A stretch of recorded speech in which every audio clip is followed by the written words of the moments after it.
Games 2025.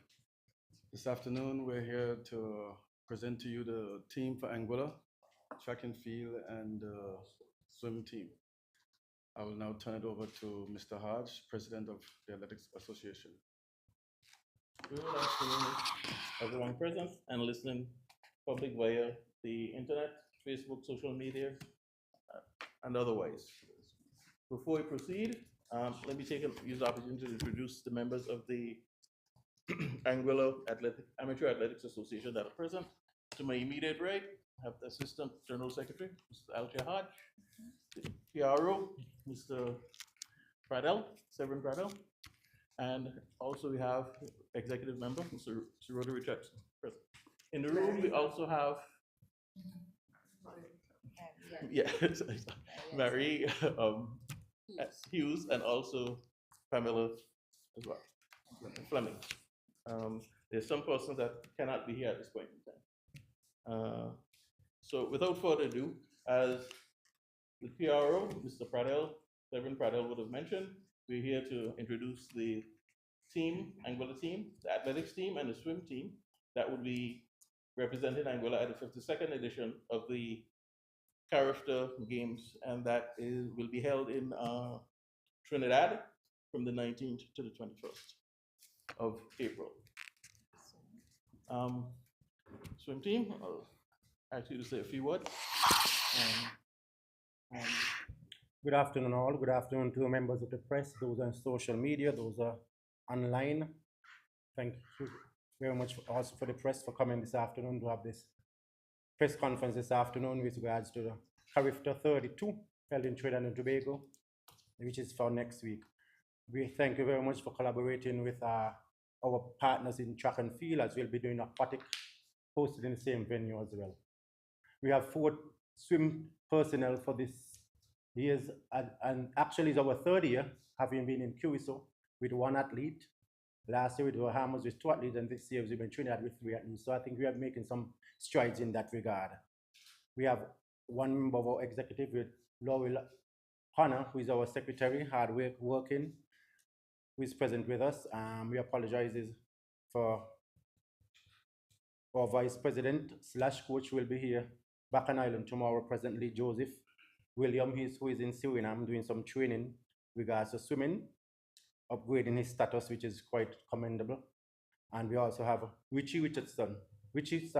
Stevens, who is our PRO. I apologize for his absence here this afternoon. Okay. So we'll like to introduce our team. We have on the head, we have Jonathan. And then he'll be doing freestyle, breaststroke, and backstroke. So he'll do in 3 events. We also have doing the 3 events also. We have Jodiah Gill, who's also doing the same 3 events, and we have Zoe Babro, who will doing 4 events with the same 3 additional butterfly. And our 4th member of our team, we have Caddy Blanchard, will be doing our 3 events, which consist of freestyle, backstroke, and breaststroke. Thank you.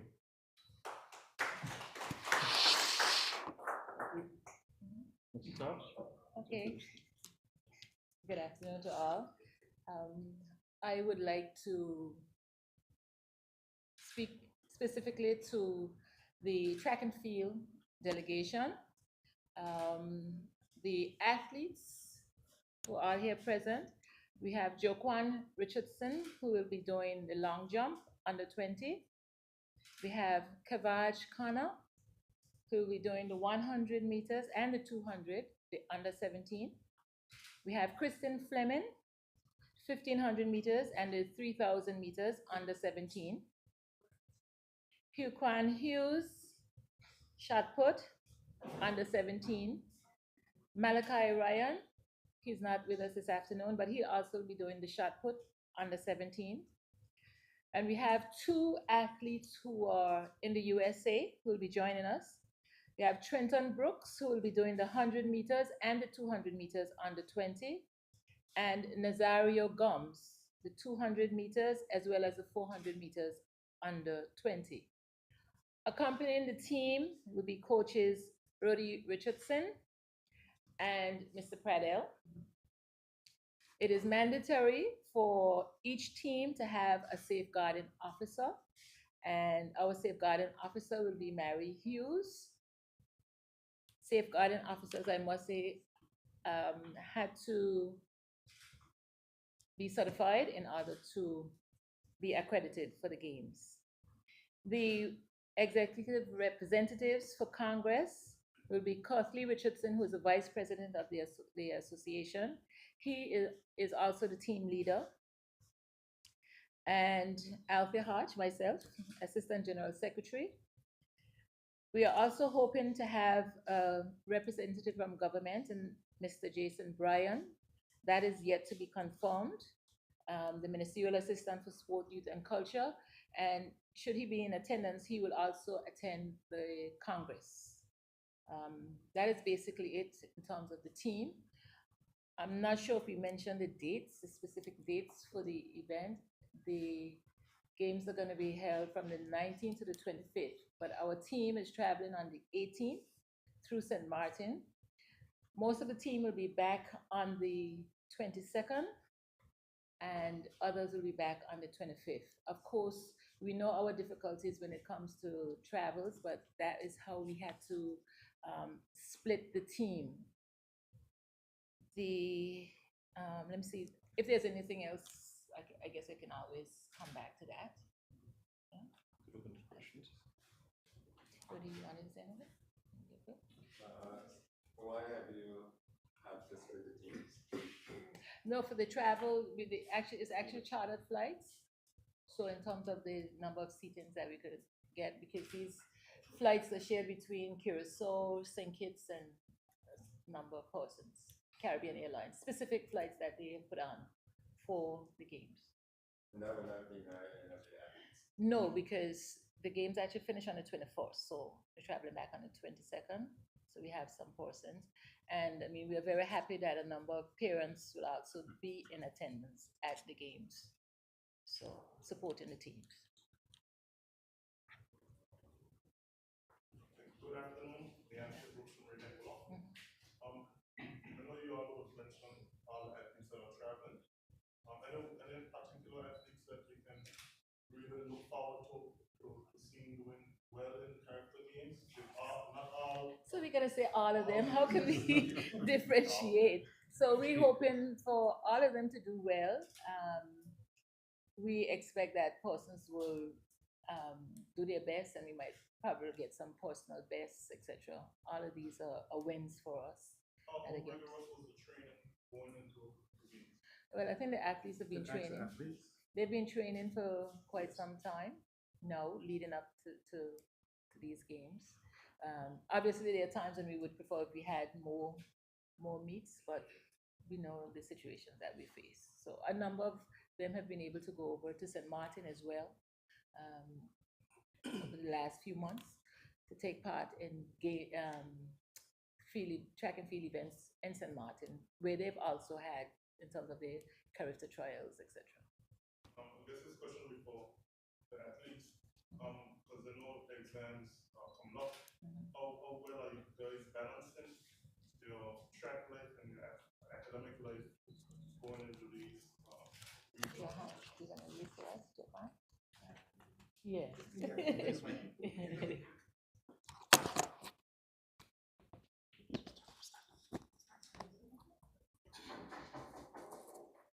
So the balancing of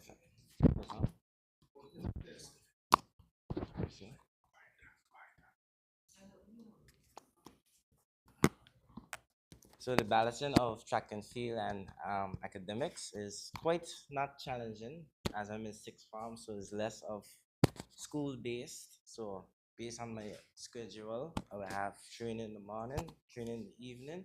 I might have class in the morning, class in the afternoon, so it varies throughout the days. So for me personally, having exams coming up in May, June as at the Cape level, it's a rigorous task, but also a peaceful, relaxing task, as the schedule is not as difficult as. So to that question also, given the age group that you're referring to throughout the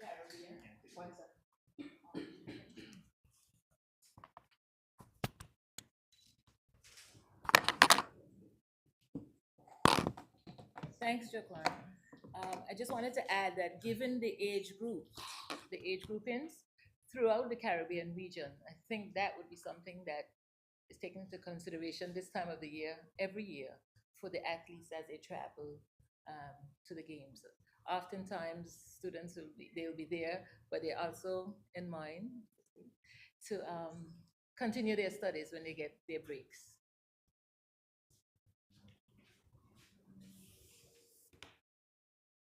Good afternoon, Tony Fleming, sportsman, the sports students good for you every Thursday.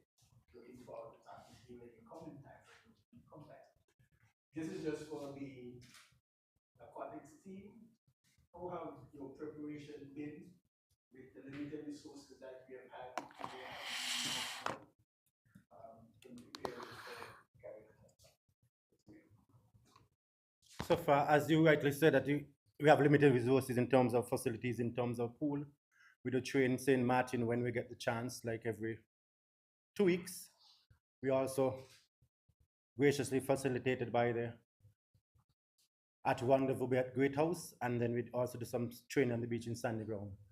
But that is so far as we can do, because in terms of we does not have a pool, and that's a big setback for us in terms of the small details in starting turns and getting in out of the block, which will always be a little challenging because we don't have the resources. But in terms of that, we're doing pretty much well enough under the circumstances. And according to your assessment of the preparation of the athletes, having the experience of being to a Caribbean game before, what are the chances of the athletes this game? I think we're looking forward for our usual. To be, I'm quite honest and frank, we don't expect to be on the podium based on what we have the time sheets and we don't have the facilities. But every time we move forward, we always get a personal best in every time we leave we leave Anguilla, which is a big achievement also. Benefit of the general public listening to us. I know the Carifta, their qualifying times, did all the athletes meet the qualifying time? Most definitely, we did reach the qualifying time, as the sun is a mecca throughout the region. And from this meet, we can also be qualified for World Aquatics and for Olympics as well, from Carifta. To the athletics team, have any one of you been to Carifta before? Jaquan is our seasoned veteran. The seasoned veteran. So, how have you been explaining to your comrades, your team members, speaking to them of the experience? What have you been saying to them as a veteran?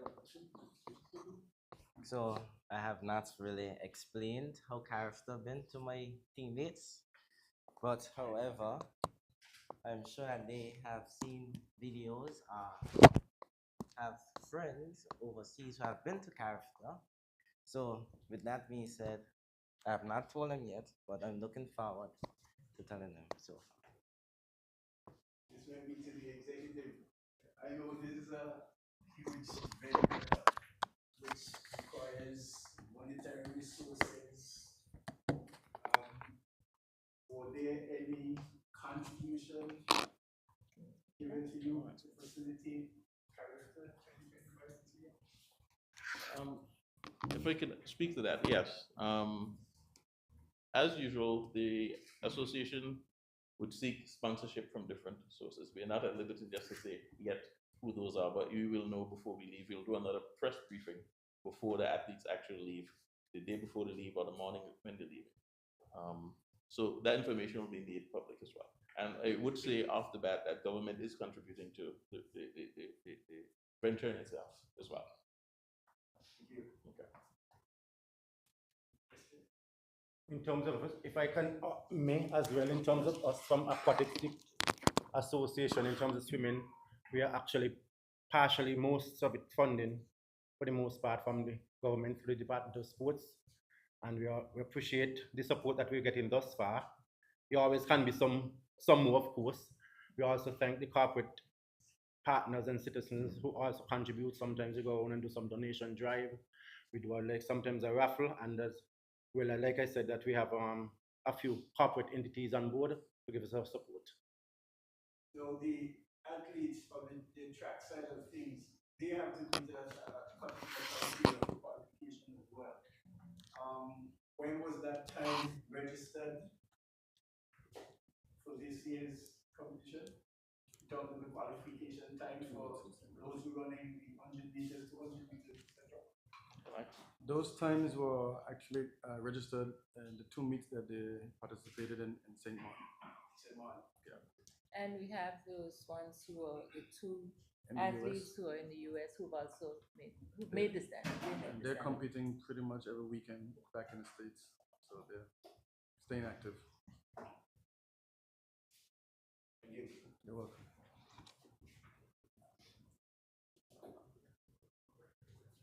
Any other questions? I would just want to add a bit on for both sides, if I may. Ali from Swim. I would say that I'll ask young Williams to actually watch the games as much as possible, not just when our athletes are participating, but in general. But yes, I expect you to be cheering full outright, pretty much on social media, YouTube, Facebook, or wherever it's at the live stream, and support our athletes as we move forward. I see both teams doing something great this year, so I'm going to say we're going to make it to the finals in a lot of things. We may not medal, but we're going to do it. All right? So, and a lot of personal, we talk about personal best, but I'm very hopeful, and I feel like we're going to medal in one or two bests.